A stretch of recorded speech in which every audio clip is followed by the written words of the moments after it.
मित्रों नमस्कार, आपका स्वागत है। मित्रों आज एक बहुत ही बुरी खबर आई है कि उत्तराखंड का ओम पर्वत जो बर्फ से ढका रहता था उसका ओम गायब हो गया है। बहुत बड़ी चिंता की बात है, ये कोई साधारण खबर नहीं है। दरअसल पिथौरागढ़ का धारचूला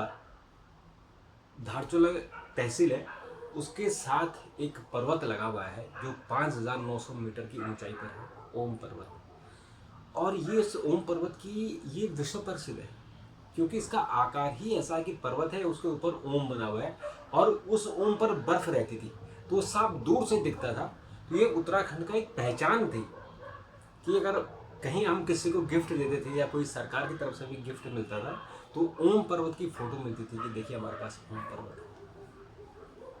कितनी दुख की बात है कि इस सर्दियों में जो अभी बीती हैं, इस सर्दियों में ओम पर्वत में बर्फ नहीं पड़ी थी। इस बार बहुत कम बर्फ पड़ी थी, स्नोफॉल जो वहाँ, क्योंकि वो हमेशा ही बर्फ से ढके रहती थी, लेकिन चूंकि क्लाइमेट चेंज हो रहा है तो इस बार बर्फ कम पड़ी थी और वो काला काला दिखने लग गया था। अगर आपको याद हो कि जिस वक्त प्रधानमंत्री नरेंद्र मोदी छोटा कैलाश गए थे, आपको पता है ना कि बड़ा मानसरोवर जो कैलाश है, बड़ा कैलाश है, वो चीन में है, तिब्बत में है, और जो छोटा कैलाश है वो हमारे यहाँ उत्तराखंड में है।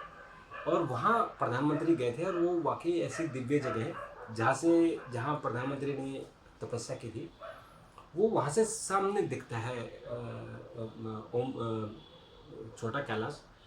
और जो लोग मानसरोवर की यात्रा नहीं कर पाते हैं, क्योंकि मानसरोवर यात्रा वहीं से निकलती है, जब हम चीन जाते हैं मानसरोवर यात्रा के लिए तो वहीं से जाते हैं, तो जो लोग नहीं जा पाते वो वहीं छोटा कैलाश के दर्शन कर लेते, क्योंकि जितनी महत्ता बड़े कैलाश की है उतनी ही महत्ता छोटे कैलाश की भी है।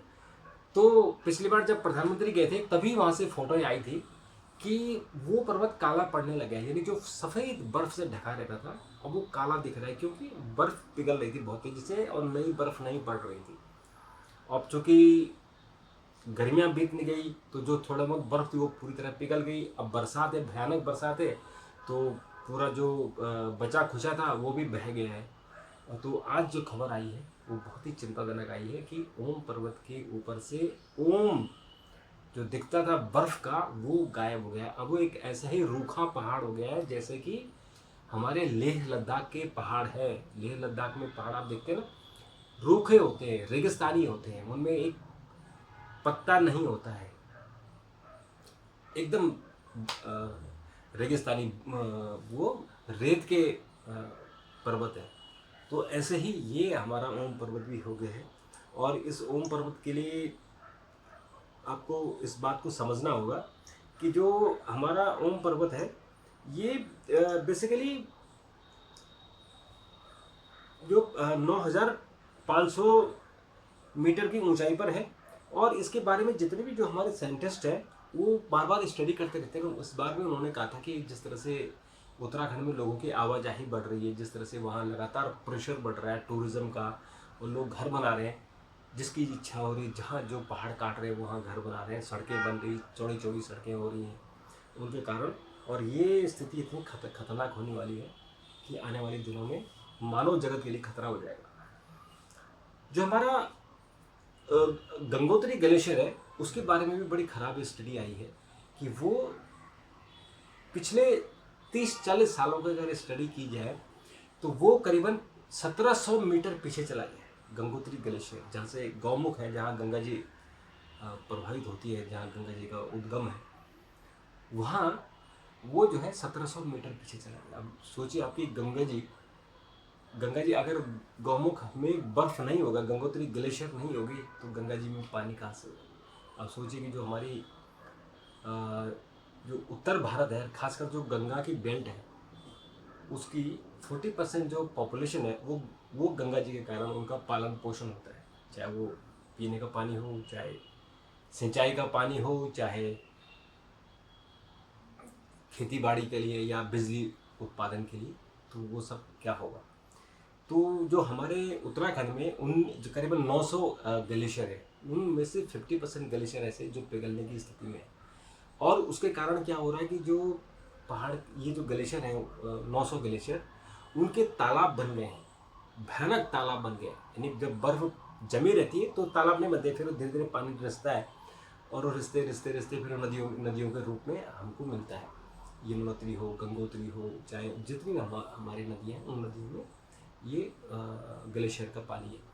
लेकिन अब चूंकि वो क्लाइमेट चेंज हो रहा है, टेम्परेचर बढ़ रहा है, तो वो ग्लेशियर बहुत तेज़ी से पिघल रहे हैं और जो पहाड़ों में वो तालाब बन गए। और आपको याद है 2013 में केदारनाथ जी में बाढ़ आई थी, वो जो वहाँ का ग्लेशियर था, वो ग्लेशियर टूट गया था, उससे बाढ़ आई थी 2013 में, तबाही मची थी, 10,000 लोग मरे थे। और अभी भी यही खबर आ रही है कि एक तो केदारनाथ जी में वही ग्लेशियर में वही केदार ताल वो दोबारा से भर गया है, और उसके जैसे ही करीबन 500-700 तालाब वहाँ भर गए हैं पहाड़ों में, जो कभी भी टूट सकते हैं, और जब टूटेंगे तो तबाही आएगी। तो इसलिए हम सबका कर्तव्य है कि ये जो प्रॉब्लम है, जो जलवायु परिवर्तन की प्रॉब्लम है, ये एक लोकल प्रॉब्लम नहीं है, ये उत्तराखंड के लोगों के कारण नहीं है, या केवल हिंदुस्तान के लोगों के कारण है, ये एक वैश्विक प्रॉब्लम है। इस तरफ तो ध्यान देना ही पड़ेगा। लेकिन हम लोकल स्तर पर क्या कर सकते हैं कि एक तो उत्तराखंड में गाड़ियों का प्रवेश कंट्रोल करना चाहिए, इतनी ज़्यादा गाड़ियाँ नहीं आनी चाहिए वहाँ, कंस्ट्रक्शन नहीं होना चाहिए, लगातार सड़कें चौड़ी हो रही हैं, जो स्ट्रेटेजिकली ज़रूरी है, जो चीन से लड़ने के लिए आपको बद्रीनाथ केदारनाथ के लिए जो बॉर्डर तक पहुंचने के लिए आपको हाईवे बनाना है, वो जरूरी है। लेकिन बाकी जो गांव गांव में सड़कें बन रही है प्रधानमंत्री ग्राम सड़क योजना के नाम पर, और जो घर घर में गांव गांव में लोग होटल बना रहे हैं, लोकल लोग नहीं, दिल्ली के लोग या बाहर के लोग वहाँ होटल बना रहे हैं, उन पर पाबंदी लगनी चाहिए। नहीं तो हम तो बोलते रह जाएंगे, लोग जो होटल बना रहे हैं वो भी बना के मर जाएंगे, लेकिन जो आने वाली पीढ़ियाँ हैं उनके लिए बहुत खतरनाक होगा। तो इस जो एक गंभीर समस्या है, इसकी तरफ ध्यान दीजिए। तो अभी के लिए नमस्कार, फिर आपसे मुलाकात करूँगा। थैंक यू, धन्यवाद।